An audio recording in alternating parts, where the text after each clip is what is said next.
Invitar ahí a la tercera a Cristian Beley, el único no economista de la mesa, sociólogo, investigador del Centro de Investigación Avanzada en Educación de la Universidad de Chile.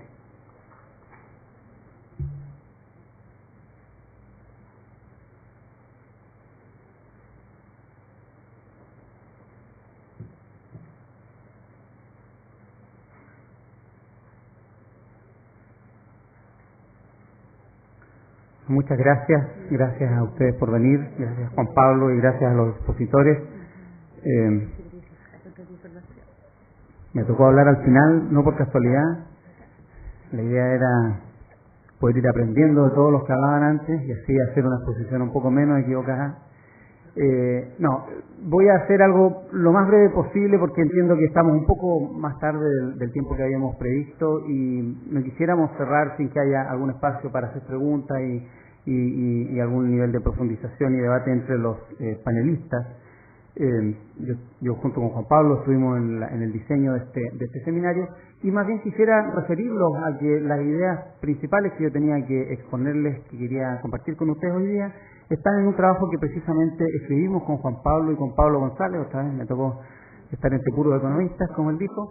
Es un cierto carácter autoflagelante que tengo. Y el libro Ecos de la Revolución Pingüina, ¿no? Ahí escribimos un capítulo sobre este tema que hace un diagnóstico y una cierta propuesta sobre educación pública, pero como dijo tanto Pilar como Claudia, ellos son inocentes de lo que yo digo hoy día porque seguramente está mejor explicado en ese capítulo. Quisiera decir básicamente algo sobre la definición.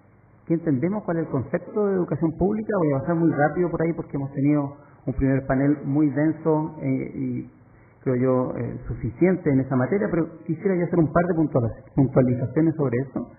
Después voy a decir algo del diagnóstico. Afortunadamente el diagnóstico ya a estas alturas es bastante compartido.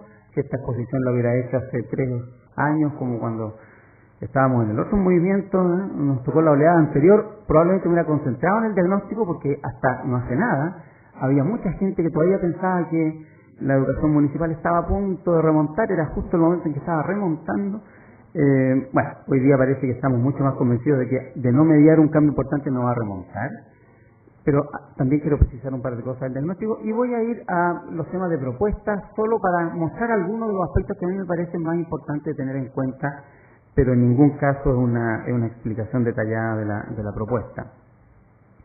Y finalmente, y ahí sí, si es que tengo 5 minutos al final, quiero detenerme en enfatizar algo que también los panelistas anteriores de una u otra manera han estado refiriendo, que es que no basta con cambiar la educación pública y su institucionalidad si es que uno no mira el sistema en su conjunto, porque este es un sistema que opera en relación, no opera aislado, no es que haya gente que nace educación pública y para ello estamos discutiendo su sistema, sino que el sistema opera de una manera interrelacionada con reglas que hay que discutir. Y si uno no hace lo que voy a llamar mejoramiento, cambio a nivel del contexto, del entorno en el que opera la educación pública, creo yo que nos podemos quedar en una figura que a lo mejor no será tan dramática como la que Marcos dio, pero muy parecida, haciendo esfuerzos tremendos de rediseño institucional de un sistema que en realidad se ha jibarizado y se ha hecho marginal.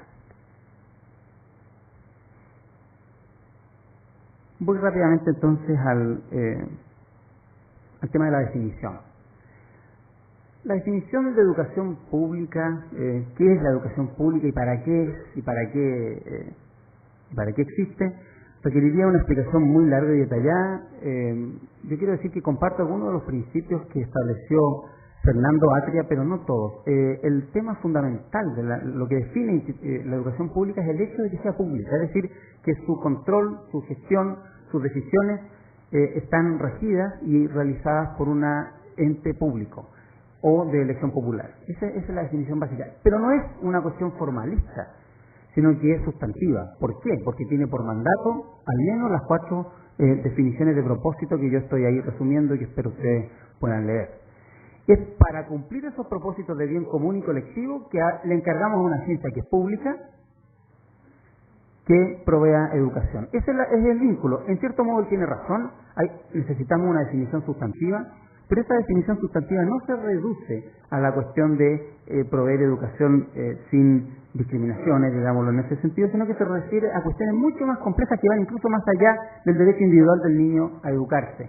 Por eso es que, a diferencia de lo que Fernando afirmaba, yo no creo que una educación completamente privada pueda cumplir completamente los fines públicos. Al menos no se ha visto en el mundo. Uno siempre puede soñar que existen perros con 6 patas y que vuelan, pero no se ha visto en el mundo esa educación pública que él teóricamente define.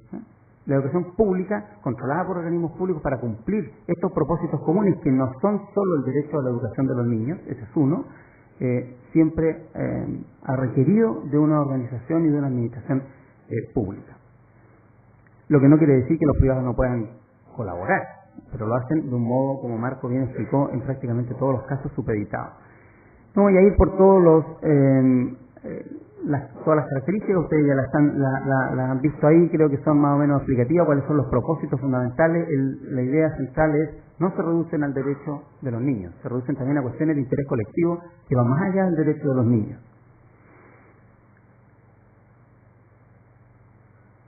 Y me quiero centrar un minuto en el corolario. El corolario, si uno mira ese listado, espero que ustedes lo hayan ido mirando, el corolario es que para el Estado no puede ser indiferente que exista educación pública o educación privada. El Estado debe priorizarla. Esto es una cuestión que, de nuevo, es defendible filosófica y políticamente, pero es de nuevo defendible empíricamente. Todos los países capitalistas que creen en el mercado para todo y el emprendimiento privado, incluyendo nuestros líderes norteamericanos, priorizan la educación pública. Salvo excepciones, yo sé que alguien por ahí encontró un par de excepciones, pero los países capitalistas se desarrollaron teniendo al Estado priorizando la educación pública, ese es el principio. Por lo tanto, no le puede ser indiferente.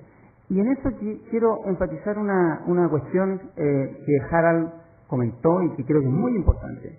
El hecho de que sea pública y este mandato del Estado implica unas responsabilidades del Estado respecto de esa educación en términos, como ustedes lo han visto en los principios, en términos de una aspiración a la universalidad, pero también de calidad. Lo cual implica un compromiso político y financiero importante, por supuesto. Y en eso él tiene razón. El Estado chileno fue mezquino con la educación primaria y secundaria, con la educación escolar. Lo fue históricamente. Es cierto que se expandió y que constituyó un sistema, pero la verdad es que... ahora, yo no aprendí eso esta mañana de Harald, lo aprendí leyendo los textos de don Iván Núñez, el mejor historiador de la educación vivo que tenemos en Chile y tenemos el privilegio de tener hoy día con nosotros. Bueno, él ha escrito bastante sobre esto, ¿no? Y cómo es que el Estado se llenó de retórica, el Estado chileno, pero a la hora de los que hubo, como decimos en Chile, fue bien mezquino. Y antes que don Iván, la otra gran historiadora de la educación en Chile, Amanda Labarca, lo había dicho también, en 1930 ya lo decía, doña Amanda Labarca. O sea, tanto en la segunda mitad del siglo XIX como durante el siglo XX el Estado chileno fue mezquino, a pesar de tener este concepto de la priorización. Entonces, no es evidente y creo que en eso es bien importante darnos cuenta. Y para el periodo en el que estamos es crucial, porque el Estado va a requerir, si se quiere tener educación pública, va a requerir una priorización que ha sido el concepto que ha estado ausente de las políticas educacionales en los últimos 30 años. Al Estado le ha dado lo mismo si la educación es pública o privada, ha tenido un concepto de prescindencia. Da lo mismo el proveedor. Y es eso lo que estamos cambiando desde el movimiento de los secundarios del 2006 y con más fuerza en este movimiento.